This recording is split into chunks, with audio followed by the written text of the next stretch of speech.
Assalamualaikum warahmatullahi wabarakatuh. Kembali bertemu dengan saya Waras Nurkolis, dosen dari Biokimia Pertanian. Kali ini kita akan membahas di mata kuliah Biokimia Pertanian dan Lingkungan untuk mahasiswa program sarjana Departemen Biokimia FMIPA IPB University. Di minggu ke-9 kita akan membahas terkait dengan nutrisi tumbuhan, yaitu makronutrien. Ada N, ada P, ada K, ada S, Mg, dan juga kalsium.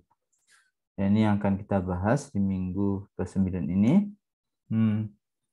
Sebagai pendahuluan, bahwa tumbuhan itu memerlukan nutrisinya, dan dia mengasimilasi berbagai nutrien, mineral sebagai nutrisinya yang berasal dari berbagai lingkungannya, yaitu misalnya kayak kalium, kemudian fosfat, kemudian nitrogen, NO dalam bentuk nitrat gitu ya, itu diserap dari tanah, terus dari air dan seterusnya di sekitar lingkungannya.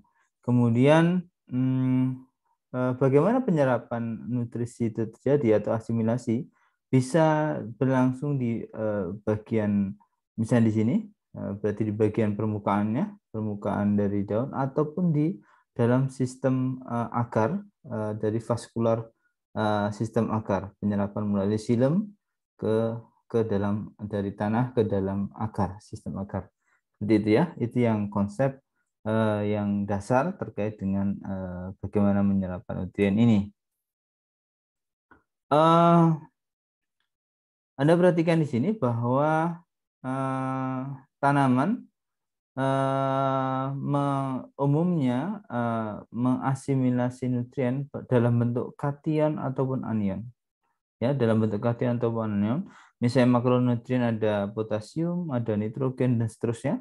Semuanya dalam bentuk kation ataupun anion. Begitupun juga dengan mikronutrien. Mikronutrien juga dalam bentuk kation ataupun anion. Nah, Anda perhatikan di sini, nitrogen tuh dari makronutrien kebutuhannya paling besar ya, sampai mikromol per gram dry weight, bobot kering gitu ya.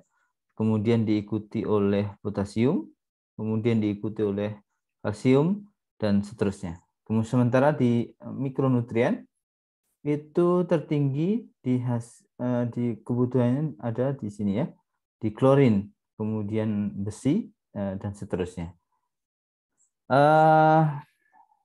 Asimilasinya dalam bentuk apa? Misalnya kalau potasium dalam bentuk K+, kemudian nitrogen itu ada dua bentuk, yaitu nitrat dan juga amonium.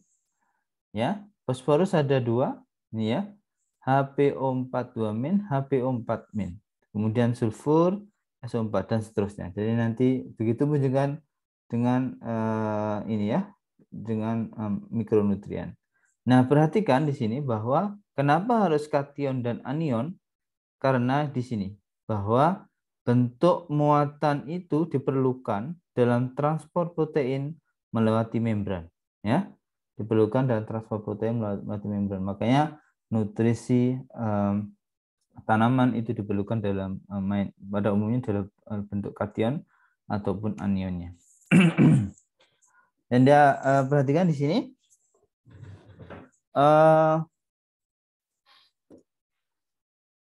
Dalam sistem di sini Anda perhatikan, ini kita mengulang kembali terkait dengan minggu kemarin, bahwa di minggu kemarin kita mempelajari bagaimana nutrisi itu diserap, diasimilasi, dan dimanfaatkan untuk berbagai proses dalam tumbuhan itu sendiri, gitu ya.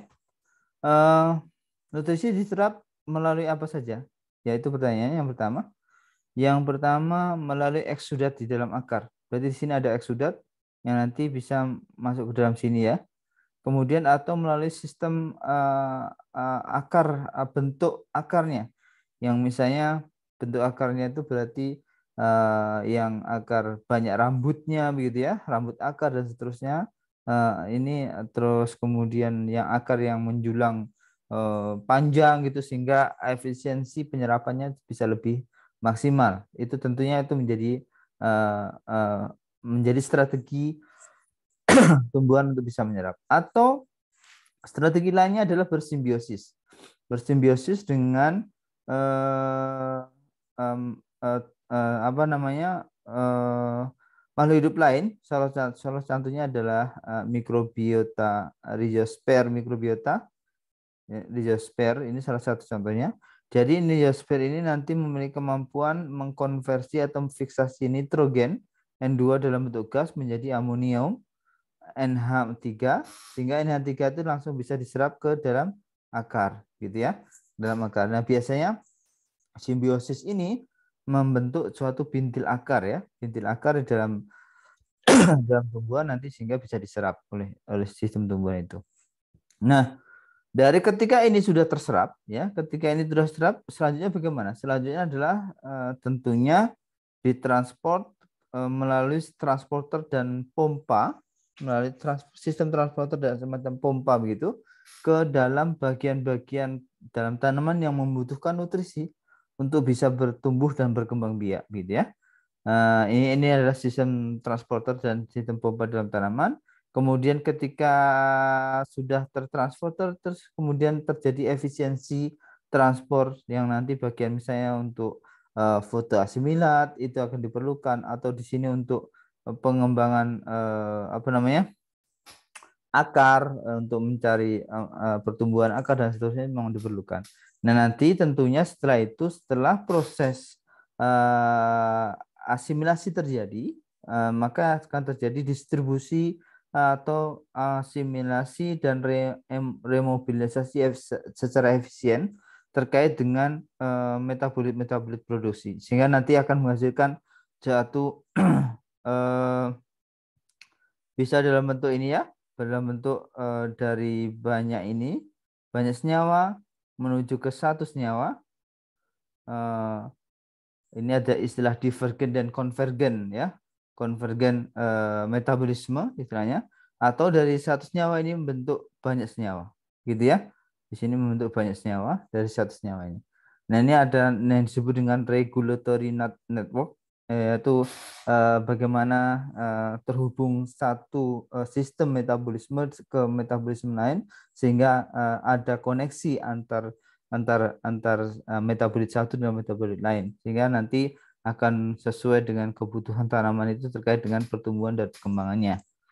Jadi ini terkait dengan konsep bagaimana nutrisi itu diserap, diasimilasi, dan dimanfaatkan dalam berbagai proses tanaman itu sendiri.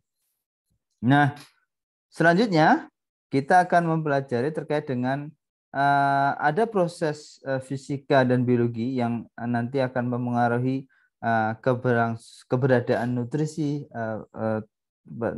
tanaman ya. Ini jadi pertumbuhan tanaman itu akan sangat dikontrol oleh beberapa faktor ya. Ini ada iklim, kemudian ada apa namanya pupuk, ada nutrisi, pupuk akan menghasilkan nutrisi, tapi juga ada pupuk yang besar itu akan mengakibatkan terjadinya apa namanya greenhouse gas ya, gas rumah kaca ya, gas rumah kaca, sehingga terjadi iklim yang akan tentunya akan nanti mempengaruhi pertumbuhan tanaman. Pertumbuhan tanaman itu akan sangat dipengaruhi oleh apa namanya kualitas atau kesuburan dari tanah. Kesuburan tanah itu dipengaruhi nutrien, termasuk dari pupuk dan juga sistem budidayanya. Nah, ketika kultivasi ini akan tentunya ada banyak faktor, ada erosi itu kemudian terjadinya apa namanya air polusi dan seterusnya. Kemudian di sini untuk terkait dengan keberadaan karbon dalam tanah, ini terkait kemudian biodiversitas tanah, terkait proses, kemudian nitrogen fiksasi sehingga menghasilkan soil fertility. Jadi ini berbagai proses ya, dan berbagai proses yang ada di dalam tanah. Dan ini nanti akan menentukan bagaimana misalnya nutrisi itu beroleh bisa dari pupuk, bisa dari pupuk atau bisa dari eh, mikrobiota yang ada di dalam tanah yang terkait dengan proses sehingga nanti akan mampu melakukan fiksasi nitrogen sehingga nanti akan menghasilkan soil fertilizer atau teknik budidaya ya. Teknik budidaya juga sangat berpengaruh terkait dengan budidaya terkait dengan keberadaan kemampuan pupuk yang ada dalam tanah. Nah, tentunya ini faktor-faktor ini akan memengaruhi pertumbuhan tanaman ya, akan memengaruhi pertumbuhan tanaman sehingga kalau misalnya bagaimana kita keberlanjutan hasil itu menjadi poin penting. Kemudian faktor-faktor lain yang memberikan efek negatif tentu akan berusaha kita hindari. Jadi kayak erosi, kemudian curah hujan, budidaya soil apa namanya biodiversitas dari tanah, kemudian pH tanah, gas rumah kaca, gas atmosfer dan seterusnya semuanya memengaruhi apa namanya fertilitas atau kesuburan tanah. Misalnya seperti pH sekitar pH berapa ini? pH 6, pH 6 sampai 8 ya. pH 6 sampai 8 itu K misalnya. Di sini ada sekitar pH 5 ya di sini. 5 itu PB ya. Di sini kalau misalnya di dalam tanah ada banyak PB, pH-nya sekitar 5. Maksudnya begini. Ketika Fe dan N itu ternyata kondisinya justru sangat asam pH-nya ya. Sangat asam. Ketika pH sangat basah dalam kondisi apa? Kondisi sangat basah di sini berarti di sini ya posisi titiknya dalam kondisi ketika berlimpahnya kalsium, magnesium dan MO, molibdenum ya. Seperti itu. Jadi itu yang kondisi itu sangat mempengaruhi. Nah, pemupukan itu menjadi cara kita yang bisa digunakan untuk memberikan sumber nutrisi tanaman ketika dalam tanah itu tidak atau keterbatasan nutrisi. Misalnya di sini ada jadi Anda perhatikan di sini potasium, misalnya di padi, semua tanaman di sini mulai dari jagung, kemudian ya, mulai jagung, kemudian gandum dan seterusnya, itu potasium kebutuhan sangat tinggi. Jika di sini ada nitrogen ya, nitrogen sangat tinggi ya, nitrogen ada potasium, ada fosfat gitu ya, titik-titik ini juga menunjukkan artinya di sini kebutuhan itu bisa dipenuhi dengan adanya aplikasi pemupukan ya pemupukan. Jadi pupuk-pupuk organik misalnya dari sapi ya atau dari hewan itu bisa digunakan untuk menghasilkan pupuk yang ramah lingkungan gitu ya, pupuk yang ramah lingkungan. Pada umumnya memang pupuk itu mengandung nitrogen, fosfor, dan potasium. Jadi terus kemudian bisa ditambahkan dengan apa namanya elemen yang lain. Jadi itu memang harus kita perhatikan. Nah, seberapa banyak sebenarnya kita harus menambahkan pupuk di lapangan. Jadi banyak faktor yang memengaruhi bagaimana kita melakukan pemupukan. Yang pertama adalah terkait dengan jenis, varietas atau spesies tanaman. Jadi ketika spesies tanaman atau varietas berbeda, itu juga memerlukan pemupukan juga berbeda. Ya, kebutuhan pupuk juga berbeda. Kemudian karakterisasi dari tanahnya seperti apa? Apakah tanahnya asam, pH-nya asam, kemudian atau tanahnya adanya mikroba atau tidak ada mikroba, misalnya begitu ya. Kalau ada mikroba, artinya tanahnya subur begitu ya. Kalau tidak ada mikroba berarti tidak subur. Atau pH-nya dalam kondisi asam, berarti harus kita jadikan netral, berarti harus tambahkan basa begitu ya. Bahkan biasa dengan menambahkan kapur misalnya, itu tentunya itu sangat berpengaruh. Kemudian tahap perkembangan tanaman. Tahap perkembangan tanaman misalnya dalam kondisi yang baru berkecambah, artinya butuh nutrisinya sangat banyak dibandingkan yang sudah antesis ya, atau sudah berbunga begitu ya. Tentu kebutuhan nutrisinya lebih banyak yang sedang mulai tumbuh itu ya, dibandingkan yang sudah mulai dewasa. Begitu artinya banyak faktor ya.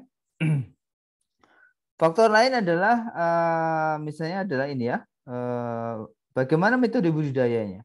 Metode budidayanya sampai seperti apa ya? Sampai seperti apakah metode budidaya organik atau anorganik, atau metode budidaya itu sampai nanti tidak perlu dipanen gitu, atau perlu dipanen dan seterusnya. Kemudian apakah ada faktor biotik atau abiotik? Misalnya abiotik seperti temperatur, kemudian curah hujan dan seterusnya. Kalau biotik sepertinya ada, apakah ada patogen, mikroba patogen atau pes, pengganggu, hewan-hewan pengganggu lainnya yang memengaruhi nutrisi tanaman. Dan faktor yang lain ini adalah bagaimana terkait dengan finansial. Jadi kita harus memperhatikan kebutuhan biaya untuk pemupukan dibandingkan nanti tanpa pemupukan. Jadi itu harus dianalisis bisnisnya seperti apa begitu. Kemudian ada interaksi di antara nutrien itu sendiri. Kadang-kadang baik itu ada interaksi positif dan negatif di berbagai berbagai macam nutrisi. Jadi itu juga harus diperhatikan. Jadi ini hal yang perlu dipahami ya oleh para mahasiswa semuanya. Nah, problemnya begini. Jadi ternyata kalau kita memberikan pemupukan itu, ternyata yang kita gunakan itu bisa menyebabkan permasalahan kesehatan dan juga lingkungan, gitu ya, permasalahan kesehatan dan juga lingkungan. Misalnya adalah fiksasi nitrogen yang dibutuhkan ya, misalnya fiksasi nitrogen di udara. Ini biasanya kan dihasilkan oleh pabrik-pabrik gitu ya, dari pabrik-pabrik yang di sini dalam pabrik itu dalam proses transportnya itu membutuhkan energi, sehingga tentu ini menjadi masalah gitu. Kemudian kotoran hewan ataupun manusia itu juga menyebarkan berbagai macam penyakit ya, menyebarkan berbagai macam penyakit, walaupun di situ oleh tanaman juga sangat dibutuhkan. Kemudian potasium dan potas ya, fosfat dan potasium itu diperoleh dari destruksi berbagai ini ya yang dilakukan oleh di penambangan ini. Jadi itu juga jadi problem juga ya. Jadi memang kebutuhan nutrisi makanan tanaman itu sangat penting, tetapi aplikasinya harus tidak selalu optimal atau berkelanjutan. Dan di sini kita hadir ya. Di sini biokimia pertanian hadir. Bagaimana biokimia pertanian itu memberikan solusi terkait sustainability dari petani, sehingga tanaman itu dapat diberikan pemupukan secara lebih sustainable, dan aplikasinya tidak memberikan respon yang negatif gitu ya. Itu kita harus dari biokimia pertanian harus kita berharap bisa dapat memberikan solusi itu. Baik, kita lanjut ke bagian selanjutnya terkait dengan nitrogen. Nitrogen itu merupakan mineral yang paling banyak ya, merupakan mineral paling banyak dalam tanaman, gitu ya, nitrogen. Jadi kalau posisinya nitrogen di periodik itu ada di sini ya, di di dalam tabel periodik, tabel unsur kimia periodik ada di sini. Jadi merupakan elemen yang paling banyak di atmosfer bumi. Kemudian elemen yang keempat yang terbanyak di tumbuhan setelah C, H, dan O. dan sering sering terbatas ya kebutuhannya untuk pertumbuhan tanaman. Ini menjadi problemnya. Kemudian N ini merupakan banyak ditemui sebagai komponen dari asam amino dari protein, kemudian asam nukleat, misalnya DNA, RNA, klorofil, dan juga molekul-molekul lainnya, ya, molekul-molekul lainnya. Ini contoh klorofil. Ini N yang di sini ya, N yang warna-warna merah-merah ini. Ini juga sama contohnya. Ini N-nya ada di sini berwarna merah. Nitrogen merupakan apa namanya 3 dari makronutrien yang ditemukan di dalam apa namanya di dalam pupuk gitu ya. Maka ada yang disebut dengan pupuk NPK karena kandungannya dari nitrogen, fosfor dan kalium. Tanaman membutuhkan jadi ada peran tanaman gitu ya, ada peran tanaman terkait dengan terkait dengan siklus nitrogen, terkait dengan siklus nitrogen ya, ada peran tanaman terkait dengan siklus nitrogen. Jadi secara ini misalnya nitrogen, gas nitrogen yang ada di udara, berarti kalau gas nitrogen yang ada di udara ini harus difiksasi oleh mikroba, ya, mikroba yang simbiotik dengan tanaman sehingga nanti akan menghasilkan amonium. Sehingga amonium inilah nanti yang akan diserap oleh tumbuhan. Nanti amonium diserap oleh tumbuhan menghasilkan nitrit dan nitrat diproses sedemikian rupa, diasimilasi, nanti akan menghasilkan berbagai senyawa organik, dan senyawa organik itu nanti akan digunakan oleh hewan ruminansia atau ikan, terjadi dekomposisasi menghasilkan apa namanya pupuk organik atau menghasilkan nanti pupuk organik yang mengandung RNH2. Nah, nanti RNH2 ini yang dimanfaatkan sehingga menghasilkan ini lagi seperti itu ya. Sehingga akan terjadi semacam siklus prosesnya ya. Ada siklus-siklus terjadi proses. Nitrifikasi oleh nitrifying bakteria ini juga ada di sini terkait dengan nitrifikasi, terus kemudian denitrifikasi oleh denitrifikasi bakteria di sini prosesnya ya, denitrifikasi. Baik, itu kira-kira peran tanaman dari secara detail seperti ini. Ini adalah metabolisme nitrogen, bagaimana nitrogen itu diserap, diasimilasi, dan diremobilisasi. Gitu ya, nitrogen diserap, diasimilasi, dan diremobilisasi. Baik, yang pertama adalah penyerapan. Nitrogen diserap bisa dalam bentuk NH4, nitrat, terus kemudian N2. Ya, ini adalah asimilasi yang disebut dengan asimilasi nitrat ya, asimilasi nitrat, asimilasi amonium gitu ya, asimilasi. Ini prosesnya adalah asimilasi. Sedangkan kalau di sini prosesnya adalah fiksasi. Ya, fiksasi. Ini dalam proses setelah menghasilkan amonium baru asimilasi, begitu ya. Nah, nanti amonium nanti akan dimanfaatkan dalam tumbuhan, gitu ya. Nanti setelah proses bentuk yang utama yang dimanfaatkan itu adalah ini, yang bisa langsung diproses metabolisme.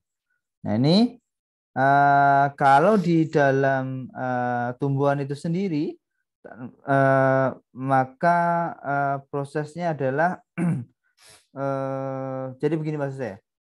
Di amonium ini bisa diperoleh dari luar, dari nutrisi, ataupun bisa diperoleh dari dalam tanaman itu sendiri.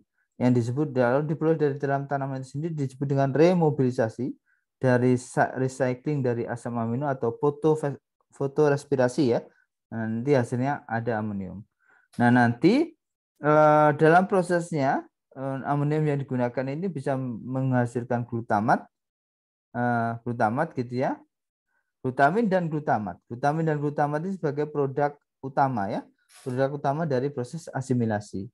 Nah, Nah, nanti glutamin dan glutamat itu digunakan untuk apa? Digunakan untuk pembentukan senyawa-senyawa atau metabolit-metabolit yang mengandung nitrogen di dalam tumbuhan. Nah, pentingnya di sini dalam proses asimilasi juga melibatkan siklus Krebs, ya, siklus Krebs yang menyumbangkan terkait dengan senyawa 2-oksoglutarat, ya, 2-oksoglutarat nanti berperan dalam proses ini pembentukan glutamat. Jadi dengan enzim glutamin 2 oksoglutarat aminotransferase, ya.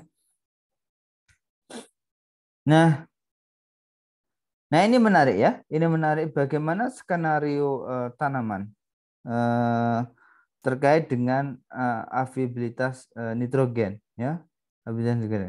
Jadi ketika nitrogen itu berlimpah, tanaman itu akan mengelaknya biomasa yang lebih rendah ke akar.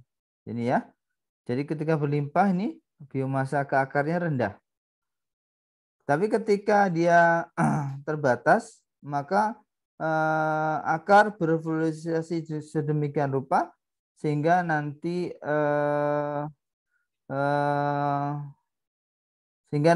bisa menyerap ini, ya, menyerap kandungannya itu supaya lebih optimal, begitu, ya, supaya lebih optimal. Jadi akar misalnya akar melakukan penyerapan supaya lebih optimal, ya, terkait dengan sistemnya ini.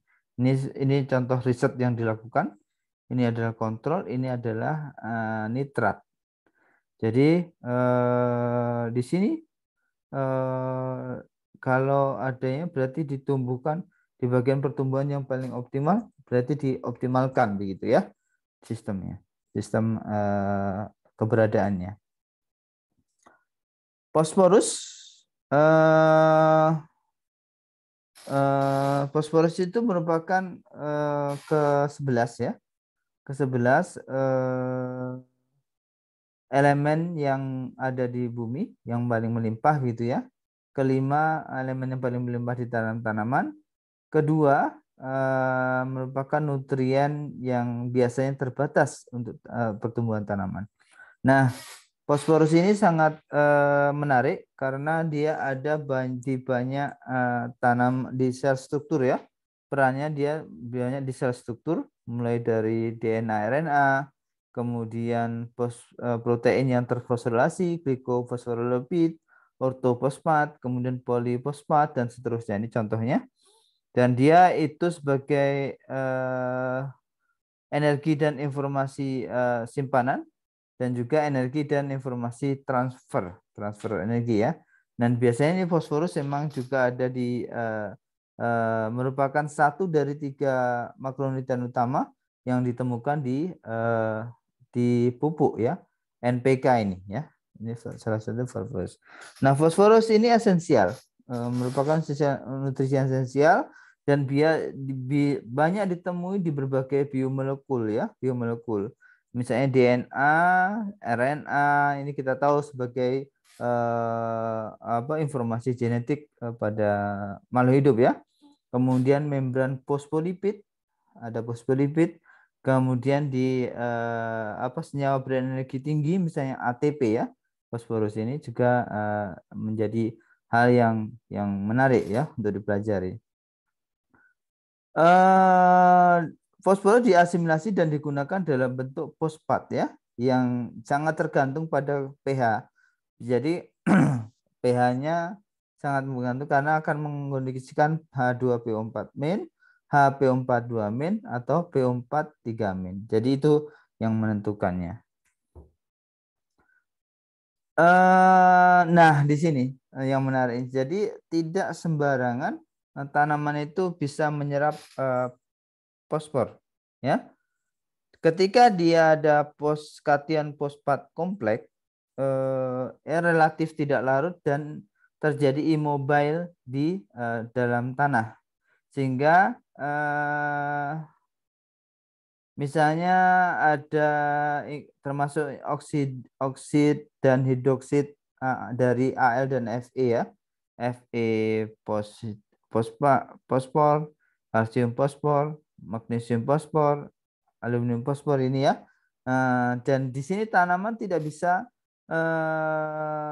mengambil fosfat organik, ya, fosfat organik. Ya, organik fosfat tidak bisa diambil, sehingga ini contohnya di label ya, contoh label pelabelan yang dilakukan pada tanah. Jadi hanya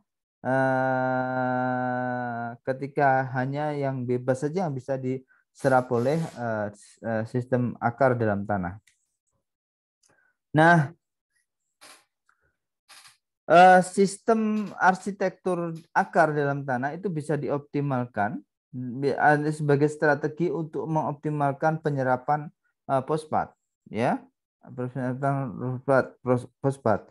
Jadi biasanya fosfat itu diserap secara optimal ditingkatkan dengan kondisi yang gravitropisme yang tereduksi, ya, kemudian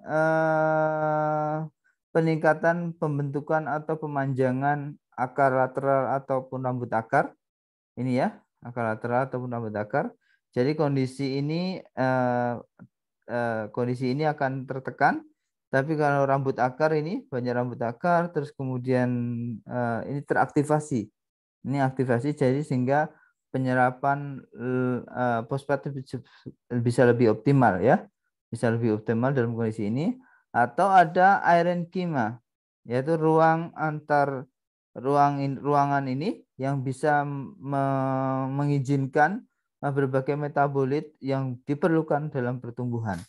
Itu strateginya ya, strategi dari tanaman bisa mengoptimalkan penyerapan fosfat. Nah ini bagaimana potasium itu, potasium dari abu dalam pot begitu ya. Jadi begini. Potasium dalam tanah itu berkisar antara 0,1 sampai 1 milimolar. Di dalam sitoplasma itu sekitar 100 milimolar. Ya, sekitar 100 milimolar. Jadi lebih tinggi ya. Jadi ini kondisi-kondisi simptom potasium yang defisiensi, jadi sekitar ujung daunnya menguning ya. Ujung daunnya semakin menguning, kalau ini juga sama, semakin menguning ketika itu. Dan potasium merupakan makronutrien yang esensial karena meningkatkan fertilitas, mengatur tekanan tugar, mereduksi whiting ya, dan lain sebagainya. Termasuk menstimulasi fotosintas translokasi, ya, maintenance ionik, keseimbangan ionik dan seterusnya. Jadi ini potasium perannya sangat besar sekali ya dalam tumbuh-tumbuhan. Jadi dan pemanfaat potasium tentunya akan dimanfaatkan sesuai dengan kebutuhannya. Jadi ketika potasium pada bagian terbatas itu menjadi preferensi dialokasi ke dari sitosol ya, misalnya di sini berarti nanti akan ke arah sini gitu ya. Bagaimana tentunya dari sel yang prioritas ke sel non prioritas tentunya akan dimobilisasi ke bagian yang lebih prioritas ya, di bagian yang lebih prioritas. Misalnya bagian prioritas itu seperti jaringan-jaringan yang pertumbuhan, terus jaringan-jaringan fotosintetik ya, jaringan fotosintetik itu tentunya yang lebih prioritas. Baik, sulfur. Udara yang bersih sebenarnya juga menjadi problem ya, menjadi problem kan di situ, artinya indikasinya bahwa sulfurnya tuh tidak ada atau rendah sekali ya. Jadi sulfur merupakan juga salah satu bagian penting ya, salah satu bagian penting terkait dengan pertumbuhan tanaman. Kita ingat bahwa ada sulfur dioksida, emisi yang dari apa namanya bahan bakar fosil yang nanti akan menghasilkan hujan asam, dan ini biasanya akan menyebabkan kerusakan pada tumbuhan gitu ya. Nah,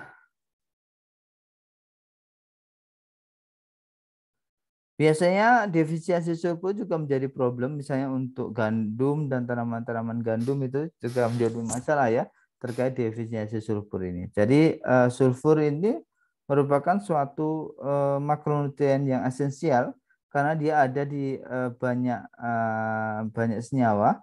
Salah satunya adalah asam amino dan juga banyak senyawa lainnya. Ini contoh asam amino yang sistein ya, sistein ada sulfurnya.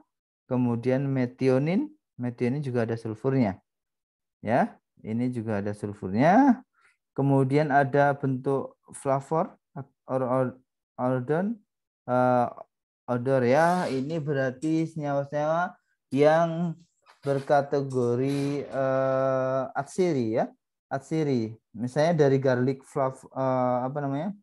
Flavor dari garlic ada alisin, kemudian alil isotiosianat, ada merkapto, beta metan 3 one ini ya. Ini sebagai senyawa yang ini. Untuk pertahanan tubuh, defense ada kamaleksin, merupakan senyawa yang diinduksi oleh patogen. Terus glukosonat merupakan anti herbivore. Ini ada semuanya, ada sulfurnya. Kemudian ada glutathione, merupakan asam turunan asam amino yang terlibat dalam reaksi redoks yang nanti terkait sebagai oksidasi, reduksi, mental transport, detoksifikasi. Ya, ini glutathione terkait dengan antioksidan endogen dalam tubuh, gitu ya. Baik, ini biasanya magnesium itu merupakan elemen yang terlupakan gitu ya, elemen yang terlupakan secara periodik. Magnesium merupakan kation divalen ya, kation divalen. Kemudian magnesium itu biasanya dihasilkan dari bebatuan dari tanah dan juga bisa dari air laut gitu ya. Nah, ini ada Gunung Dolomit, yaitu dinamai Gunung Dolomit karena dia itu kaya akan mineral dolomit ya, MgCO3, CaCO3.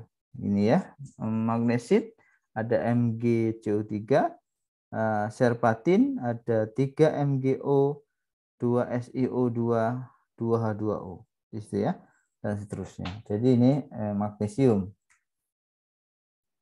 Nah, apa pentingnya magnesium dalam tumbuhan? Magnesium ini penting karena dia sebagai banyak kofaktor enzim dan juga pusat dari klorofil.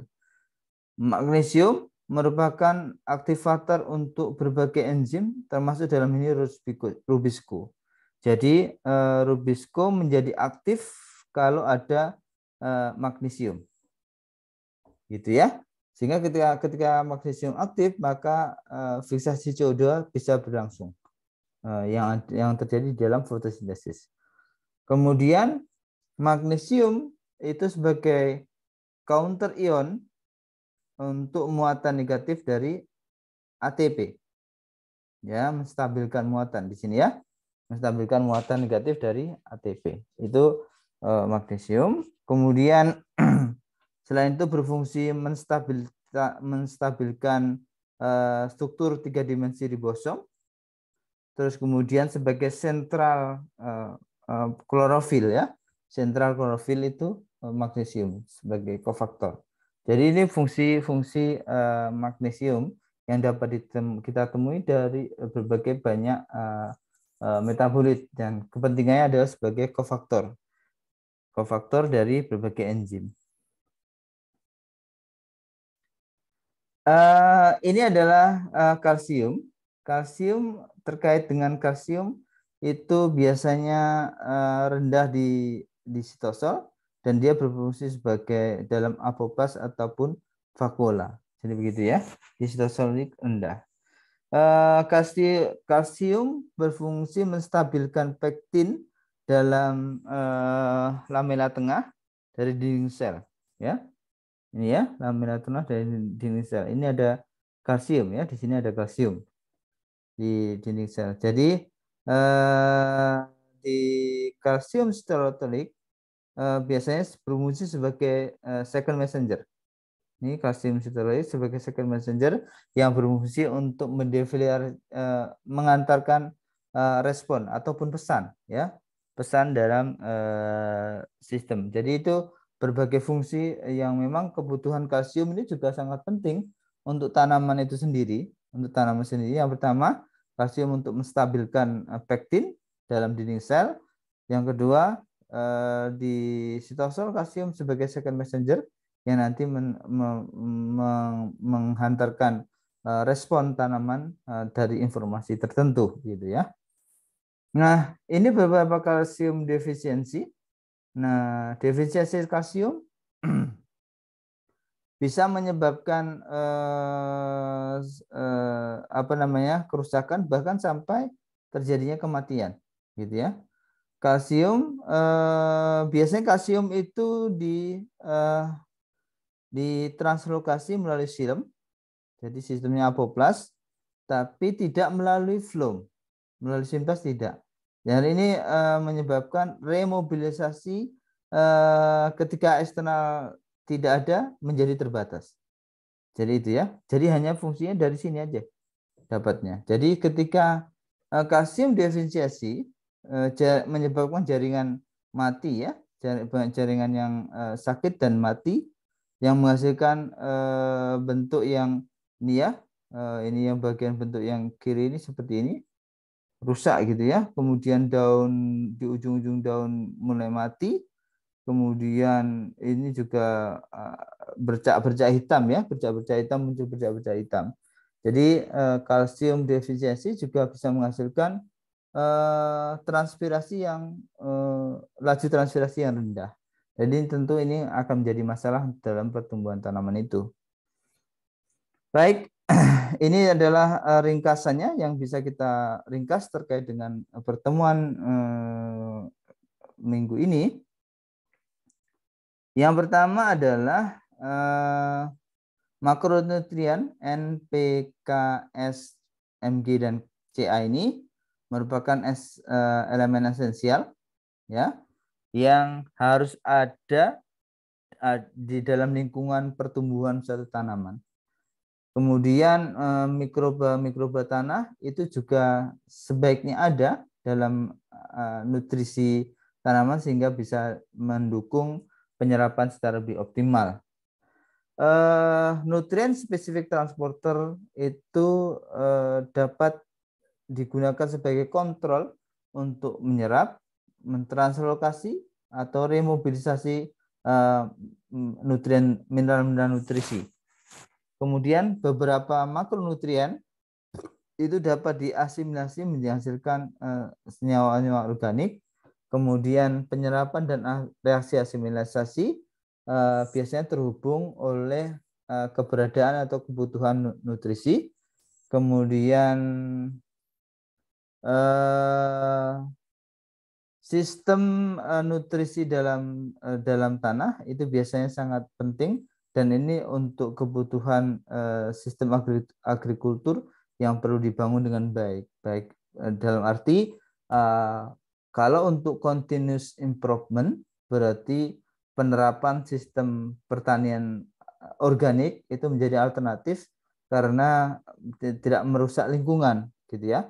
Tidak merusak lingkungan. Jadi atau kombinasi organik dan anorganik menjadi alternatif yang lebih baik, ya, untuk bisa dikembangkan sehingga pertanian secara berkelanjutan itu menjadi lebih baik, dan penerapan biokimia pertanian di sistem pertanian berkelanjutan menjadi alternatif juga yang penting dalam mendukung Indonesia memiliki sistem pertanian yang berkelanjutan. Baik, itu yang bisa saya sampaikan. Kurang dan lebihnya mohon maaf. Dan saya akhiri. Assalamualaikum warahmatullahi wabarakatuh.